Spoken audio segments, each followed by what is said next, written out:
Have you ever, seriously considered a big life change? Maybe moving to a country known for its sunshine, great culture, really welcoming vibe, but you sort of felt the whole residency thing was just too complex? Or maybe financially just, well, out of reach. Hmm. Well, today we're doing a deep dive into a pathway that's become, honestly, incredibly popular for non-EU citizens. It's the Portugal D7 visa. That's right. People often call it the passive income visa or the retirement visa, but as we're going to find out, it's actually a lot more versatile than those names might suggest. Definitely. We've gone through a really comprehensive guide to this visa, looking specifically at 2025. Our mission here is basically to boil down all the crucial information, give you a shortcut to understanding who it's really for, how it actually works, and, well, why it might just be the perfect key for your next big life chapter. Okay, let's unpack this amazing opportunity. What's really fascinating here, I think, and maybe a surprise to some people, is just how accessible this particular visa makes European residency. Especially when you stack it up against other options out there, it kind of democratizes the whole idea of moving to Europe long term. Right. So, okay, at its core, what is the D7 visa? How is it different? Fundamentally, it's a route for non-EU citizens, to set up residency in Portugal. And it's specifically designed for people who have a stable, regular income that comes from outside Portugal. Okay, outside Portugal, that's key. That's the key bit. And the crucial distinction why it's so popular is, unlike, say, the Golden Visa, it does not need a massive upfront financial investment. The focus is really on your proven ability to support yourself. You don't need to buy expensive property or transfer huge sums of capital into Portugal to qualify. It's a different philosophy. That is a really significant difference. So it's not just retirees then. Who else is this visa really aimed at? Oh, it's quite broad, actually. Yes, retirees with pensions fit perfectly. But it's also great for people with passive income streams. Think investments, rental properties, dividends, maybe intellectual property royalties. And importantly now, it also covers remote workers. If you've got a stable job contract with a company outside Portugal, you could qualify. Even financially independent folks who can just show they have enough savings to live on. So what does this all mean? It means if you have income coming in, you don't necessarily need to be like a high net worth investor to make this dream a reality. Exactly. If we connect this to the bigger picture, Portugal seems to be looking for residents who bring in consistent, independent money, without necessarily needing to find a job locally right away. It's about self-sufficiency. That sounds like a really pragmatic way to attract people. But okay, why Portugal specifically? What are the big benefits of the D7 there, beyond just being relatively easy to get into? Well, the family part is huge. Your spouse, your partner, your dependent kids, they can all usually be included on the same application. Oh, wow.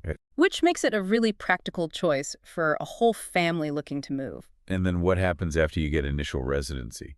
Because this is where it gets really interesting, not just getting in, but the long-term stuff, right? Yeah. Building a life, maybe even becoming a citizen eventually. Absolutely. And the D7 offers a remarkably clear path for that. After 5 years of having temporary residency, you become eligible for permanent residency. And then, the big one, you can apply for Portuguese citizenship. 5 years, okay. Plus, once you're a resident, you get access to Portugal's National Health Service, the SNS. That's a major plus. Yeah, definitely. And, for anyone wanting to travel easily, you get that freedom to move around the Schengen area.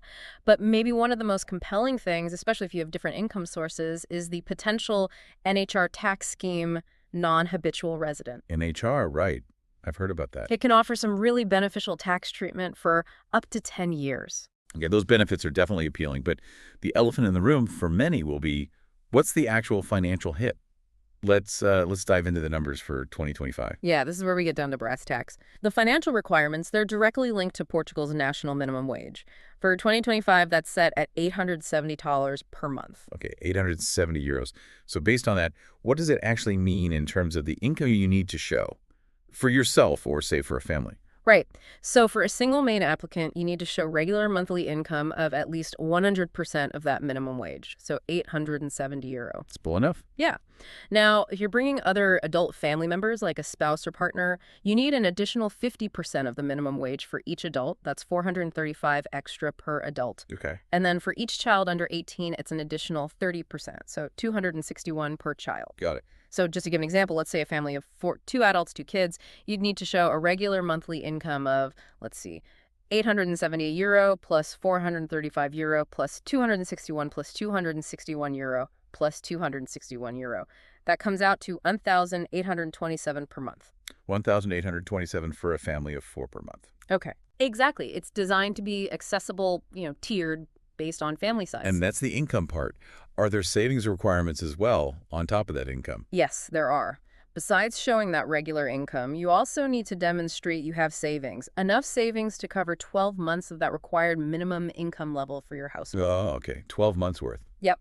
So for that single applicant needing €870 a month, the savings requirement would be 10,440. Right. 12 by 870. And for our family of 4 needing 1,827 a month, the savings needed would be 21,924. Okay, 21,924 in savings for the family example. Correct.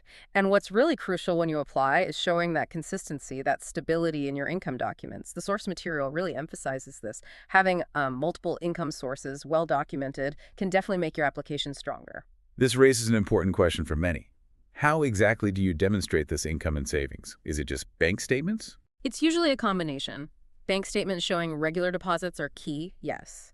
But also things like pension award letters, dividend statements, rental agreements for properties you own, employment contracts if you're a remote worker. The source details that consistency and stability in your documentation are absolutely vital. They want to see this isn't just a one-off amount of money. That makes sense. Okay, so that transparency on the financials is super helpful. Once someone feels they meet those requirements, the next big question is, okay, how do I actually do this? Let's maybe walk through the steps. It sounds like a lot, but maybe broken down, it's manageable. Exactly. It's a process, but each step builds on the last. So, step 1, get a Portuguese NIF. NIF. Yeah, NIF. It stands for Número de Identificação Fiscal. It's basically Portugal's tax ID number. You absolutely need this for almost everything. Opening a bank account, signing a lease, buying property, everything. Right. And how do you get that if you're not in Portugal yet? Good question. As a non-resident, you typically need to appoint a fiscal representative who is in Portugal. But don't worry, there are lots of services now that can help you get your NIF remotely, often quite quickly. Okay, so NIF first. What's next? Step 2, open a Portuguese bank account. Now, this isn't always strictly required for the initial visa application itself, but it's highly, highly recommended. Why is that? It just makes showing your financial means much easier and clearer for the Portuguese authorities. Plus, you'll need it once you arrive anyway. Banks like Activo Bank, Millennium BCP, Banco CTT, they're quite used to dealing with new residents. You'll usually need your NIF, proof of address from home, maybe a Portuguese phone number eventually, and a small initial deposit, maybe $250, $300. Okay, NIF bank account. Then what? Accommodation. Yep, step 3, secure accommodation in Portugal. You need solid proof you have somewhere to live long-term. This could be a property deed if you've got a place. More commonly, it's a long-term rental contract, needs to be for at least 12 months. A full year lease. Okay. Or, if you're lucky enough to have family there, a formal termo de responsabilidad, basically a declaration from them saying you'll live with them and they'll support you. Got it. That brings us to what sounds like a really critical part. Step 4. Gather all your documents. This is where you need to be meticulous. You'll need your personal stuff, obviously valid passport, photos. Then, crucial, a criminal record certificate from your home country, and often from any country you've lived in for over a year recently. Clean record, right. Absolutely. You also need proof of travel insurance that covers you for medical emergencies in the Schengen area, usually for at least €30,000. Okay. And if family's applying with you, things like marriage certificates, birth certificates for kids, these usually need to be apostilled. And here's the big one, the common pitfall. All your documents that are in Portuguese, they must be officially translated by a certified translator. Yeah. And then, depending on your country, they need to be either apostilled or legalized by the Portuguese consulate. Translation and apostille legalization. That sounds like it could take time and money. It definitely can. Don't underestimate this step. It's often where applications get held up. Start early. Good advice. So documents are all gathered, translated, apostilled. What's step 5? Step 5, submit your application. This happens at the Portuguese consulate or embassy in your country of legal residence. You submit all that paperwork plus the application form and pay the fee, which is currently around €90. Okay. Application submitted, then you wait. Then you wait. They'll process it, and if everything's in order, you move to step 6. Receive your 4-month residency visa. This is a special visa sticker in your passport that allows you to enter Portugal specifically to apply for your residence permit. The processing time for this visa is typically up to 60 days, sometimes faster, sometimes a bit longer. 60 days, okay. And with that visa? Step 7, you travel to Portugal. You have to enter Portugal within the validity period of that 4-month visa, obviously. Makes sense. And then the final big step once you're actually in Portugal. Right.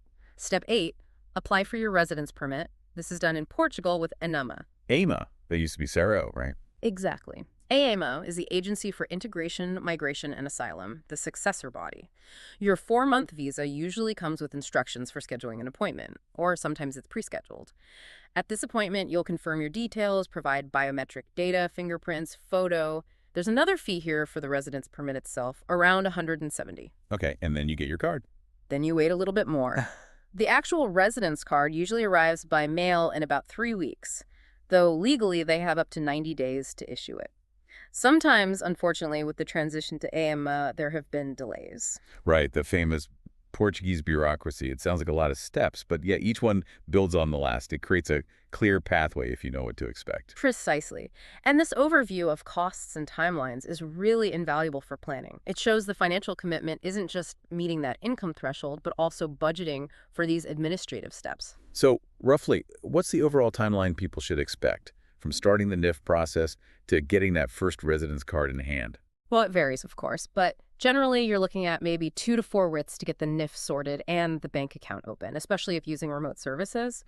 Document gathering, translation, apostilles that can easily take 4 to 8 weeks, maybe longer if you have complex documents. Okay. Then the visa application processing at the consulate, officially up to 60 days. Once you get the visa and travel, the residence permit appointment and processing in Portugal. That could be another 3 to 12 weeks, sometimes more with current delays. So realistically, you should probably plan for, maybe 4 to 6 months total, sometimes longer. Good to manage expectations. Yeah. And the costs, again, just the administrative ones per person. Yeah. Let's recap. You've got the visa application fee, around $90. The residence permit application in Portugal, about $170. Then the actual issuance of the residence permit card, around $156. Okay. Document translation and apostille costs. This varies a lot, but budget maybe 200 to 500 euro per person. Yep. If you use a service for your NIF representation, that's another 100, 200 euro, usually a one-time or annual fee. Right. And don't forget health insurance. You need that private insurance initially before you're fully in the public system. That could be anywhere from 400 euro to 1,000 euro per person per year, depending on age and coverage. Okay, that gives a very clear picture of those upfront costs. Super helpful. Now let's shift to the longer view. This visa isn't just about getting there. It's about staying, building a life, maybe becoming a citizen. How does that work? Maintaining residency, renewals. Right. So that first residence permit you get is valid for 2 years. 2 years initially. Yes. To renew it, you need to show you've actually been living in Portugal. The rule is you must spend at least 6 consecutive months or 8 non-consecutive months per year in the country. So over the 2-year validity, that means at least 16 months physically present. Okay, 8 months out of 12, basically. That's a significant commitment. It is. It's not a visa for occasional visits. You also need to show you still meet the financial requirements, have accommodation, and maintain that health insurance. And after that first 2-year permit? After the first renewal, subsequent renewals are typically for 3 years at a time. Same conditions apply, maintain residency presence, financials, etc. Okay, 2 years and 3 years. So after 5 years total of temporary residency, what happens then? After 5 continuous years of holding a temporary residence permit, you have options. You can apply for permanent residency. Permanent, okay. What's needed for that? For permanent residency, you'll need to show you still have sufficient income, a clean criminal record in Portugal, proof of accommodation, and this is important proof of basic Portuguese language knowledge, usually an A2 level certificate. A2 level Portuguese. Right. It shows you've made an effort to integrate. But after those same 5 years of legal residency, you also have the option to apply directly for Portuguese citizenship. Oh, interesting. So after 5 years, it's a choice. Permanent residency or go straight for citizenship. That flexibility is great. Exactly. You don't have to get permanent residency first. Many people do go straight for citizenship after 5 years. What are the specific requirements for citizenship? And I heard there was a recent change that's quite beneficial. Yes, for citizenship, the requirements are similar in some ways. Clean criminal record from Portugal and usually your home country too. proof of sufficient Portuguese language knowledge, again, that A2 level, and demonstrating some ties to the Portuguese community, which holding residency and living there generally covers. Okay, and the beneficial change. Ah, yes. This is quite significant. Historically, the 5-year clock for citizenship eligibility started from the date your first residence card was issued. But a recent, very positive change means the 5-year countdown now starts from the moment you submit your application for your initial residence permit, that appointment you have with AIMA after arriving on your D7 visa. Oh, wow. So it counts the processing time, too. Essentially, yes. It acknowledges the time you were legally waiting for that first card. This can effectively shorten the waiting period for citizenship eligibility by several months, sometimes even longer, depending on processing times back then. It's a really welcome development for applicants. That is a truly meaningful shift. It really signals that Portugal values these long-term residents. Speaking of advantages, let's talk taxes. That non-habitual resident scheme, the NHR, you mentioned it earlier. Can you unpack that a bit more? It sounds like it could be a huge draw. It absolutely can be, yes. The NHR regime offers potentially very favorable tax treatment for a full 10-year period. 10 years. 10 years. What makes it particularly attractive is how it treats foreign source income, things like pensions, dividends, interest, royalties. If that income can be taxed in the source country according to a double taxation agreement Portugal has with that country, then Portugal may exempt it from tax entirely. Exempt it completely? Potentially, yes, for many types of passive income from abroad. Also, if you have employment or self-employment income from certain high value-added activities, there's a specific list that income earned in Portugal might be taxed at a flat rate of just 20% instead of the standard progressive rates, which go much higher. Wow, 20% flat rate, okay. So it can make Portugal an incredibly tax-efficient place to live for a decade, especially if you have international income streams or work in one of those listed professions. That does sound like a game changer. So who qualifies? How do you get this NHR status? To qualify, first, you need to become a tax resident in Portugal. Generally, that means spending more than 183 days in the country in any 12-month period. Or, even if you spend less time, if you have a permanent home there that suggests it's your habitual residence. Okay, become a tax resident. Second, and this is crucial, you must not have been considered a Portuguese tax resident in any of the 5 years before the year you apply for NHR status. So you need a clean 5-year break from Portuguese tax residency. Exactly. And third, you have to actively apply for NHR status with the Portuguese tax authorities, Autoridade Tributária e Aduaneira, by March 31st of the year following the year you become a tax resident. Okay, there's a deadline to apply. Got it. That NHR status really could make the D7 incredibly compelling from a financial standpoint. Okay, let's switch gears slightly to some really practical advice. What are the top tips, common pitfalls, and maybe any specific things people should be aware of applying in, say, 2025? Right, these practical points can definitely smooth the path. When it comes to demonstrating income, I can't stress this enough. Stability and consistency are king. Show regular deposits over time. And yes, having multiple well-documented income sources just makes your case look stronger. If you're relying more heavily on savings, be prepared to clearly show how those savings will sustain you or generate ongoing income. Don't just show a lump sum. Okay, solid advice on the money front. What about the language? You mentioned A2 for PR and citizenship, but what about just for the initial move? While it's not a formal requirement for the D7 visa itself, starting to learn Portuguese early is just smart. It makes daily life infinitely easier, obviously, but it also shows respect and commitment, which never hurts. And yes, you will need it down the line for permanent residency or citizenship, so why not start sooner rather than later? Makes sense. And healthcare. Public system is available, but you mentioned private insurance. Yeah, once you have your residence permit and register with your local health center, you are entitled to use the public system, the SNS. It's generally good, but can have waiting lists for non-urgent things. So, especially when you first arrive and are getting settled, having private health insurance provides peace of mind and often faster access to specialists or certain procedures. Most expats maintain some level of private cover alongside the SNS. Okay. What are some of the classic mistakes or pitfalls people should really try to avoid? Number one is probably insufficient financial documentation. Not having clear, consistent proof of income is a major reason for refusal. Number two, inadequate accommodation proof. A short-term Airbnb booking won't cut it. You need that 12-month lease or property deed. Okay. Another big one is underestimating the residency requirement. People think they can get the visa and just visit occasionally. Nope. You need to be spending that solid 8 months a year there, especially during the first 5 years. AMA does check this on renewal. That's a key point. And finally, a simple but common mistake. Failing to register properly with the tax authorities, finances, and Social Security, Segurança Social, once you arrive and get your residence permit. Get these registrations done promptly to avoid headaches later. Good list of pitfalls. Yeah. Any specific things to bear in mind for applicants looking at 2025? You mentioned the AIMA transition. Yes, definitely. Be aware that due to the ongoing transition from SEF to the AIMA, there can still be processing delays for residence permit appointments and card issuance. Patience is required. The government did extend the validity of certain expired documents until June 30th, 2025, which helps, but delays are still a reality in some areas. It's a factor in potential delays. Absolutely. On a positive note for remote workers, it's now pretty well established that stable income from remote employment for a foreign company is generally acceptable for the D7, provided it meets the financial thresholds and looks sustainable. That wasn't always so clear-cut a few years ago. That's good news for the digital nomad crowd who have stable jobs. It is. And finally, just remember, if the D7 doesn't seem like quite the right fit, maybe your income isn't passive enough, or you plan to be more nomadic, Portugal does have other options. There's the D8 Digital Nomad Visa, which has slightly different nuances. There's the D2 Entrepreneur Visa if you're actively starting a business in Portugal.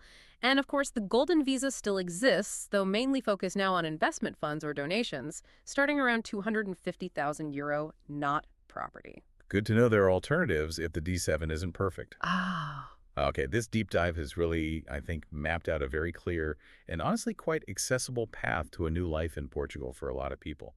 It feels like it's about so much more than just the visa itself. It's like opening a door to a whole different lifestyle, doesn't it?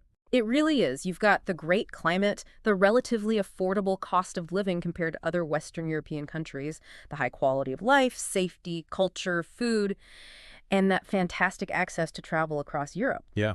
The Portugal D7 Visa fundamentally offers this remarkable opportunity for retirees, yes, but also for passive income earners, stable remote workers. It gives you that clear route to residency and then onwards to permanent status and even citizenship. It definitely takes careful preparation. Getting all that documentation right is key. Meticulous preparation. Meticulous is the word. But for those seeking that kind of life change, the long-term rewards of living in Portugal can make it an incredibly worthwhile journey. So, thinking beyond just the mechanics of the visa, considering Portugal's really rich history, its sort of evolving place in Europe now, and that genuinely welcoming culture you hear so much about, what might it truly mean for you, the listener? To not just, live in a new country, but to actually feel like you belong, to contribute to a new community, especially once you start picking up the language and understanding the culture a bit more. Something to think about.